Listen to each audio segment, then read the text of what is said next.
छत्तीसगढ़ कांग्रेस के PCC chief Mohan Markam करीब 161 kilometre की पदयात्रा करके दंतेवाड़ा में विराजे माई दंतेश्वरी के दर्शन करने और प्रदेश में सुख शांति के लिए प्रार्थना आशीर्वाद लेंगे। मोहन मरकाम लगातार 5 सालों से शारदीय नवरात्र में पदयात्रा करते आ रहे हैं।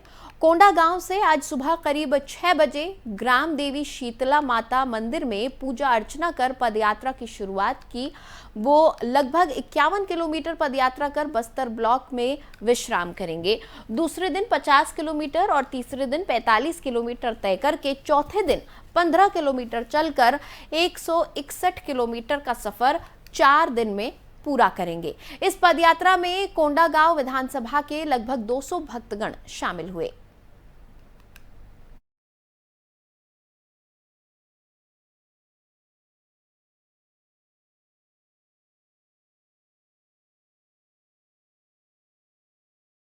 भिंड महिला थाना परिसर में पीएचक्यू की तरफ से संचालित मानव दुर्व्यापार के विरोध चेतना अभियान का एसपी शैलेंद्र सिंह चौहान और महिला डीएसपी पूनम थापा की मौजूदगी में शुभारंभ किया गया।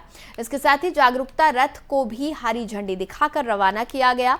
नवरात्र के अवसर पर मातृशक्ति को सशक्त और सुरक्षित बनाने के उद्देश्य से चेतना अभियान का शुभारंभ किया गया, जिसमें बताया गया कि मानव दुर्व्यापार आईपीसी की धारा 370, 370A के तहत दंडनीय अपराध है, जिसमें बच्चों से भीख मंगवाना, अश्लील सामग्री तैयार करवाना, जबरदस्ती काम करवाना, महिलाओं और बच्चों को उनकी खरीद फरोख्त, ये तमाम चीजें गैर कानूनी हैं। उनसे वेश्यावृत्ति करवाना, अवैध तरीके से बच्चे गोद लेना, महिलाओं और बच्चों को गुमराह कर उनसे बधुआ मजदूरी करवाना, जबरन शादी करना, नौकरी और रोजगार का लालच देकर अपने चंगुल में फंसाना, ये सब कुछ ना किया जाए। अगर ऐसा होता है तो महिलाओं और बच्चों के साथ ऐसी कोई भी मामले सामने आते हैं तो वो दंडनीय अपराध है। तुरंत पुलिस को सूचित करें। पुलिस महिलाओं और बच्चों के साथ है। एसपी शैलेंद्र सिंह चौहान ने बताया कि प्रदेश व्यापी चेतना अभियान 9 दिन तक चलेगा।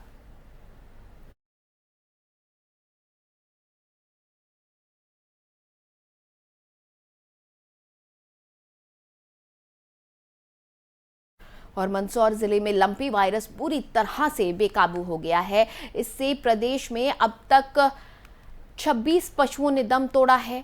प्रशासन के पास रोकथाम के लिए एकमात्र विकल्प वैक्सीन थी, वो भी अब खत्म हो गई है। वैक्सीन कब तक आएगी, अधिकारियों को इसकी जानकारी तक नहीं है। ऐसे में स्वास्थ्य पशुओं पर भी खतरा मंडराने लगा है। जो स्वस्थ पशु हैं वो भी अब इस खतरे की जद में हैं। पशुपालक निजी डॉक्टरों और औषधियों के भरोसे हैं। सरकारी आंकड़ों पर भी सवाल खड़े होने लगे हैं। स्टाफ की कमी के चलते मौके पर जाकर रिपोर्ट देने वाले चिकित्सक सभी जगह नहीं पहुंच पा रहे हैं। इससे मौतों की जानकारी सही दर्ज नहीं हो पा रही है। इनकी शिकायत अब पशुपालक सीएम हेल्पलाइन पर कर रहे हैं।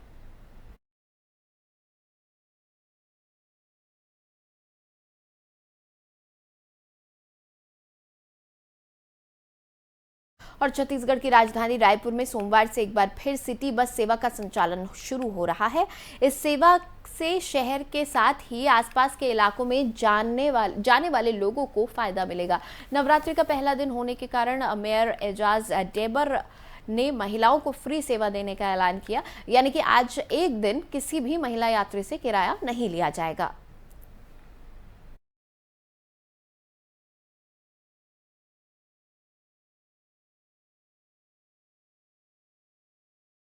27 सितंबर 1970 को विश्व पर्यटन संगठन का संविधान स्वीकार किया गया था। पर्यटन के महत्व और लोकप्रियता को देखते हुए संयुक्त राष्ट्र संघ ने 27 सितंबर को विश्व पर्यटन दिवस के रूप में मनाने का निर्णय लिया था। तब से प्रतिवर्ष विश्व पर्यटन दिवस मनाया जा रहा है। देश की आर्थिक गतिविधियों में वृद्धि और पर्यटकों के लिए संरचनाओं को विकसित करने के साथ ही किसी भी देश की कला, संस्कृति, परंपरा, जीवन शैली का दर्शन करना पर्यटन का मुख्य उद्देश्य है।